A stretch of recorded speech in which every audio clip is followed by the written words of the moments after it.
حضرت حسن کله پیدا شوه دی؟ علي صاحب نه پس دی بادشاہ شو. دی د هجرت په دریم کال چې نبی علیہ السلام کله مدینه منوره ته هجرت وکړ نو په دریم کال باندې د رمضان په میاشت کې دی پیدا شو. نبی علیہ السلام چې کله خبر شو نو فوراً د فاطمه رضی الله عنها کره ورغی، وی ماشوم مال راول. هغه ورته روچت کن وصیه دی د لور زوی دی، روچت یې کورتا. حضور پاک مبارک ورته لومبي په بانک وقت کې بانګوي او یو کجوره راواغشتا په خپل خله مبارکه کې اوچوپلا او هغه کجوره چې خپل خله کې اوچوپلا هغه راواغسته د حضرت حسن په خله کې خودا. گویا کې د وجود تلومبه لاړې د کجورو سره چې ننوتې هغه د پیغمبر علیه السلام مبارک لاړې وي. بیا تپوس وکړو وی دی بچي لم نومې ښوده دی که نه؟ هغې ورته وی او صاحب وی څه نوم ولیښې دی؟ وی حرب. حرب په عربۍ کې جګړې ته وایي چې دی به د دشمن د کافر مقابله کې جهاد به کوي، مجاهد به وي. نبی علیه السلام وفرمایل نه، حرب نوم به وله نه ږدو، نوم ورته زیږدم. دله ما حسن نوم کېښود. حسن معنا ډېر ښکلی، دا نوم ورته پیغمبر علیه السلام کېښود. په اومه ورځ ورته نبی علیه السلام عقیقه وکړه. عام مسلمان چې کله بچی پیدا شي نو په اومه ورځ هغه له عقیقه پکاري.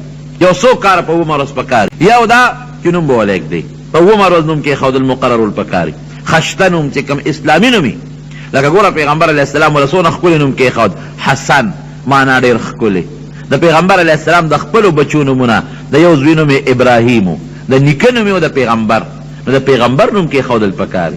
د بل زوی نوم یې قاسم و، قاسم صرف قاسم. قاسم معنا قسمت کون کې، تقسیم کون کې. د بل بچی نوم یې طیب و، طیب معنا پاک. د بل بچی نوم یې طاهر و، طاهر معنا پاک. خشته ښکلي نومونه نبي علیه السلام خپلو بچو له ښودي، هغه ماشومان یې کې مړه دي. او نو وسیله نوم کېښود حسن، ډېر ښکلی. نو په اومه ورځ به یو نوم ږدي بچي لا، نوم چېرته د صحابي نوم کېده یا د پیغمبر نوم کېده او یا هغه نوم کېده چې د هغې خشته ښکلې معنا وي. نو نبی کریم صلی الله علیه وسلم دغه عقیقه وله وکړله او بیا سر به وله وخورئ، نوم به وله کېدی. دا عقیقه د حضرت حسن رضی الله عنه. ماشوم پیغمبر علیه السلام لویو. دغسې ورپسې کال پس حضرت حسین رضی الله عنه بیا پیدا شو. ات یو کال کشر دی، دی په رمضان کې پیدا شوی، هغه په شعبان کې چې تاسو شوقدر میاشت ورته وایې 11 میاشتې پس حضرت حسین رضی الله عنه پیدا شو. یو بیبي ده حارس، د حارس لور ده، هغې خوب ولیده، راله نبي علیه السلام ته کېناسته. د الله رسول یو ډېر خطرناک خوب مې لیدلی دی، وایه راته که نه؟ وی نشم بیانولی، ډېر د هیبت خوب. وی وایه خیر دی، تعبیر به وباسو. وی خوب مې ده ولیده چې صاحب ستا د وجود نه یو ټوکړه را پرې شوه او زما دې غېږ کې را پرېوته. ستا د وجود نه ټوټه را پرې شوې ده او زما غېږ کې چا را وغورځوله. داسې خطرناک خوب مې ولید. حضور پاک مبارک ورته مسکی شو، وی دا خو ډېر خشته خوب دی. وی زما د وجود ټوکړه ده، دا معنا چې زما د لور فاطمې بچی به پیدا کېږي، اب ستا غېږ کې را غورځېږي، ته به خدمت کې، ته به دایي، ته به تربیت کې. دا خو ډېر خشته خوب دی. او چې کله حضرت حسین رضی الله عنه پیدا شو هغسې پیغمبر علیه السلام ورغی، په غوږ کې ورته بانګ ووی او هغه ګوټي وله ورکړه، کجوره په خوله مبارکه کې وچوپله، هغې د هغه په خوله کې کېښودله او په اومه ورځ باندې د هغه عقیقه وکړه. وی نوم هم وله څه کېښود؟ هغه زوړ نوم یې وله ایښود چې کوم حسن له وی حرب نوم وله کېښود. وی نه دا نوم مې نه دی خوښ، وی دله حسین نوم کېښودل پکار دی. حسن ډېر ښکلی، حسین تصغیر ورته مونږ وایو. دا خشتوکي چې مونږ پښتو کې وایو دې معنا ده، د تصغیر معنا خشتوکي، خوشرنګه. عجیبه اتفاق و، د پیغمبر علیه السلام سره دواړه په شکل کې یو شانتي وو، خو د دې نامه نه پورته د پیغمبر علیه السلام سره حسن یو شانتي وو. یعنې د نوم نه پورته چې د پیغمبر علیه السلام لاسونه، مخ مبارک، سترګې مبارکې، غوږونه او مخ، دا د حسن ورسره یو شانتي وو. او د نامه نه لاندې خپې، چال، تلل، ګوتې، دا ورسره د حضرت حسین رضی الله عنه یو شانتي. دواړه ورسره په نیمه کې ورسره یو شانتي وو، په نیمه کې ورسره بل یو شانتي وو. او تاسو یقینو کې تاریخ لیکي چې نبی کریم صلی الله علیه وسلم به د ورځې روزانه یو ځل فاطمې رضی الله عنها کره خامخا ته کور یې نږدې و او تپوس به یې کو، وایي زما هغه بچي څه شو مالې راولې. او کله چې به دا دواړه ولاړو، یو صحابي فرمایي نبی علیه السلام حضرت حسن او حسین را روان و دواړه، وایي چې نبی علیه السلام وکتل نو پیغمبر علیه السلام ورته کېناسته او لاسونه یې ورته داسې خواره کړل. وایي دواړو را منډې کړه، پیغمبر علیه السلام ته ورته غاړه. یو صحابي فرمایي وایي قسم، او جامې یې چولې دي خشته ښکلې او جومات ته راننوتل، را منډې والې. وی پیغمبر علیه السلام مبارک تقریر په نیمه کې پرېښودو او د منبر نه راکوز شو، یو یې په خیط لاس کې رونیوه او بل په دې ګس لاس کې، یو یې په دې خیخ په کېنو او بل یې په دې ګس اخپه باندې کېنو او خپل تقریر یې شروع کړ. وی ام به خلکو ته کتل، ام به دې بچو ته کتل او وی فرمایل چې الله رښتیا وایي انما اموالکم و اولادکم فتنه، چې ستاسو مالونه ستاسو بچي دا مصیبت دی، دا فتنه ده. تقریر مې کو دا دواړه چې مې ولیدل چې رامنډې والې نو ټینګ نه شوم، تقریر مې پرېښود دا دواړه مې راوچت کړل ځان سره مې کېنولو. دا انتهایي محبت دی. یو صحابي فرمایي چې نبي علیه السلام مونځ کو په سجده باندې پرېوت، دا ماشومان رالل د نبي علیه السلام سره لوبې کول واړو که نه، ځکه د نبي علیه السلام د وفات په وخت کې حضرت حسن دا 2 کالو او حضرت حسین د 2 کالو واړو. وی د دواړه په ملا د پاسه ورته سواره شو. وی تر هغې پورې پیغمبر علیه السلام مبارک سر د ځمکې نه نه اوچتو تر څو چې دوی د شانه کوشوي نو، چې کله سر اوچت کړم دا ونه غورځېږي. او زه اکثر یو صحابي فرمایي ما نبي علیه السلام لیدلی چې په سجده به پروت و، حضرت حسن راغی دی ماشوم و رکوټ لا خبرې نه شو کولی، د حضور پاک د دې دواړو خپو په منځ کې به ننوته رکوټ یې هغه هم دونه مینه ورسره کوله. نو نبي علیه السلام مبارک به تر خپې کولاو کړی او د پیغمبر علیه السلام ته به ورته غاړه ګیره به یې ونیوه ورته د نبي علیه السلام، او کله به د پیغمبر علیه السلام په دې سټ باندې راسواره شو. دا ماشومانو د حضور پاک مبارک دوی سره مینه او د دوی هغې سره مینه. یو صحابي فرمایي وی شپه د شپه وی زه روان یم، وی نبی کریم صلی الله علیه وسلم مخکې دی، وی چې ما ته وکتل حضرت حذیفه رضی الله عنه فرمایي وی ما ته وی څه کوې حذیفه؟ وی چې صاحب زه ستا څوکۍ ته ولاړ یم شپه ده نو تاسو څنګه راوتې؟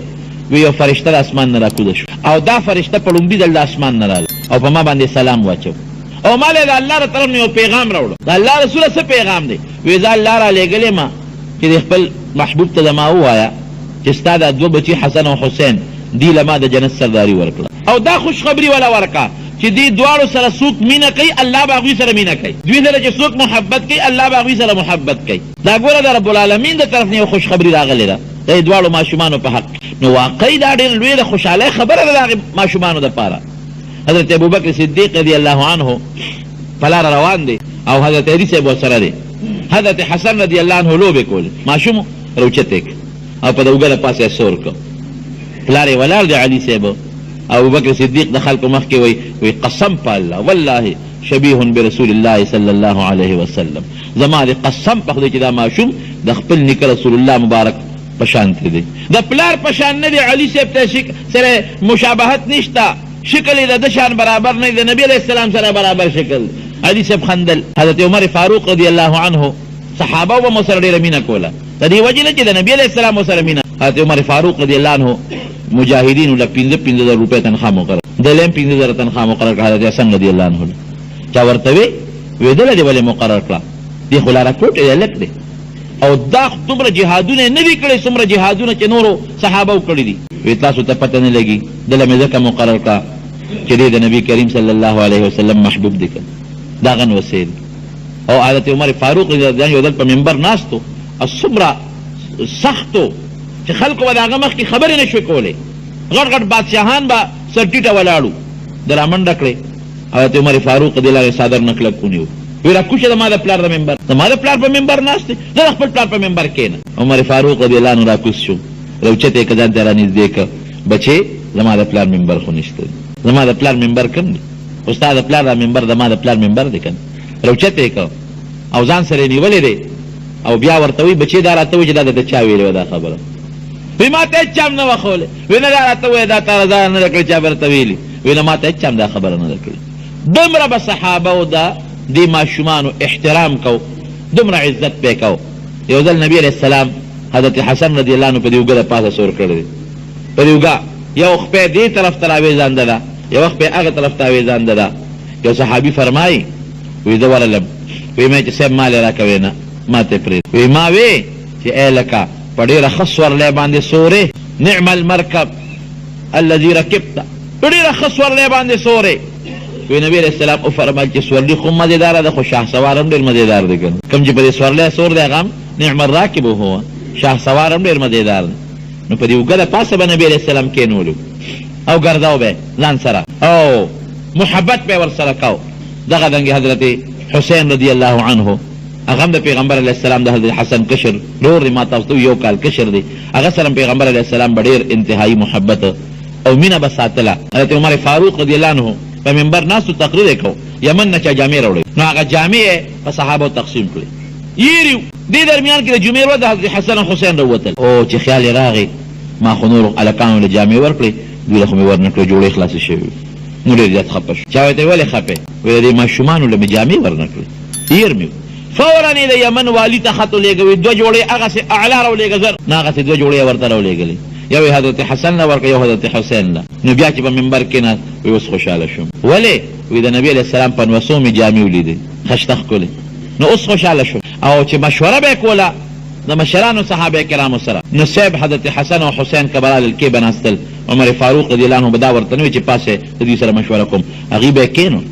یو ځل عبدالله ابن عمر دی رضی الله عنه خپل پلار ته وایي حضرت عمر فاروق ته، وایي ته د دې هلکانو سره ډېره مینه کې، حسن او حسین سره، او خبرې خو د جهاد دي، نو دوی په کوم جهاد کې د ما نه مخکې دي؟ عمر فاروق رضی الله عنه ورته وایي تاسو خپل پلار ته وګورئ او د حسن او د حسین پلار ته وایي د دوی پلار ستاسو د پلار نه پیغمبر علیه السلام ته ډېر نږدې او دوی ستاسو نه نبي علیه السلام ته ډېر نږدې.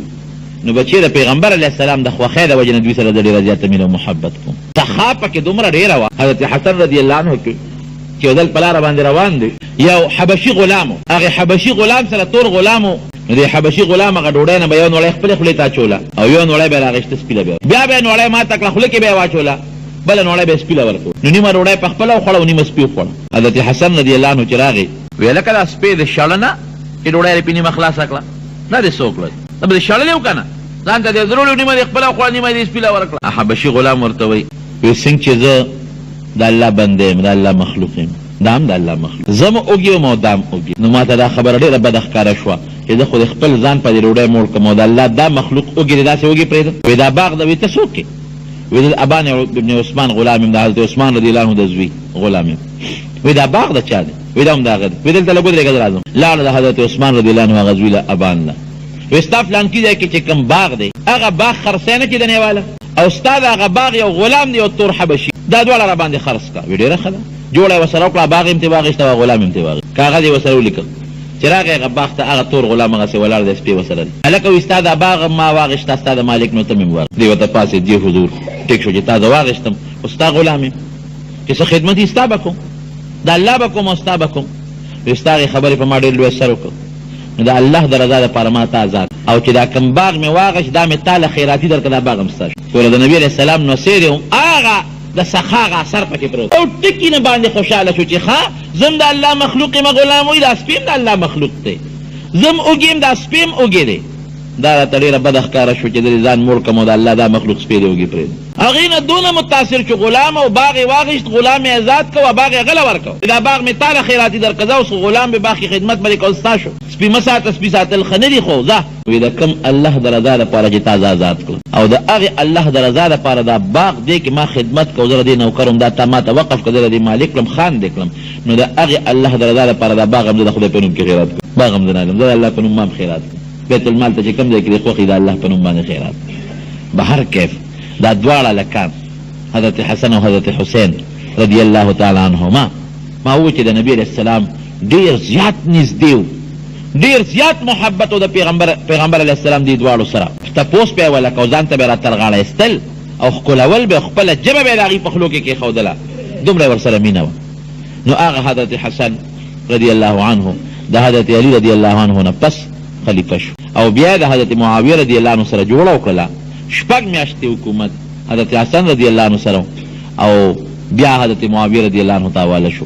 بالاتفاق دته بیا ښځې په ډوډۍ کې زهر واچولو، د هغې نه دی وفات شو حضرت حسن رضی الله عنه. ښځې نوم یې جعده و، هغې ورته زهر واچوله، فتنو زمانه وه چې زهر یې ورته واچوله.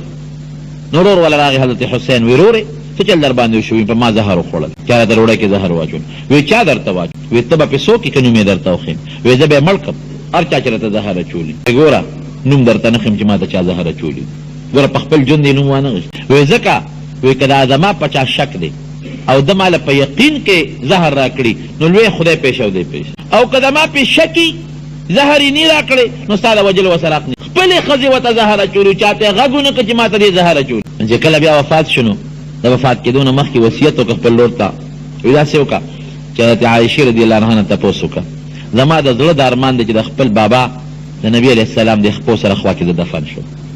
خو کوټه د عایشې صدیقې ده، د هغې نه ته معلومات وکړه نو که ما له ځای را کوي لږ غوندې نو چې د پکې دفن شو. نو لاړ د عایشې صدیقې نه اجازت وغوښت، هغې ولې اجازت ورکړې ډېره ښه ده. نو ورور ته وایي ورور یې ګوره یو خبره بیا هم کوم، وایي دا خو د جمدې ابن ما اجازت را کړه، اسې نه که زه مړ شم د دې نه خوښه نو د مرګ نه پس دې بیا هم تپوس وکړه نو که بیا هم دلې اجازت درکړه او د مسلمانانو په منځ کې څه فتنه هم نه جوړېدله نو ما د نبي علیه السلام سره خوا کې د خپل بابا سره خوا کې دفن کړه او که څه فتنه جوړېدله یا د هغې زړه نو بیا مې د خپلې مور خپو ته خښی د حضرت فاطمې رضی الله عنها د مدینې منورې په قبرستان نو چې ساعت یې وتله وفات شو نو هغه لاړ نو بیا د عایشې صدیقې رضی الله عنها نه تپوس وکړه هغې ویل بلکل ما مخکې مو اجازت درکړې ده اوس هم درکړو راوړی دلته کې دفن کې خو د مدینې چې کوم والي په هغه وخت کې مروان ډېر ظالم سړی مخکې ښه سړی و خو د دې ولایت نه پس بیا د ډېر لوی ظلمونه کړي دي هغه پرې راضي نو هغه وی نه د نبي علیه السلام خوا کې به دې نه ده لویه جګړه ترې جوړېدله نو بیا حضرت حسین رضی الله عنه او د صحابو په مشوره باندې د فاطمې رضی الله عنها خپو ته هغې سره خوا کې ورته قبر وکنو او دې په هغې کې بیا دفن شو حضرت حسن رضی الله عنه او جنازې حضرت سعید بن العاص رضی الله عنه چې دا عشره مبشره کې دي هغه لس صحابه کرام چې پیغمبر علیه السلام په جون باندې د په یو مجلس کې د جنتي نوم اغشتو چې فلان کې به جنت کې یو پکې د نوم اغشتلی شوی نو به هر کیف هغه په جنازه وکړله او د مدینې منورې مشهور قبرستان دی جنت البقی ورته وایي په هغې کې اوس هم دفن دی هغې کې قبر د حضرت حسن رضی الله عنه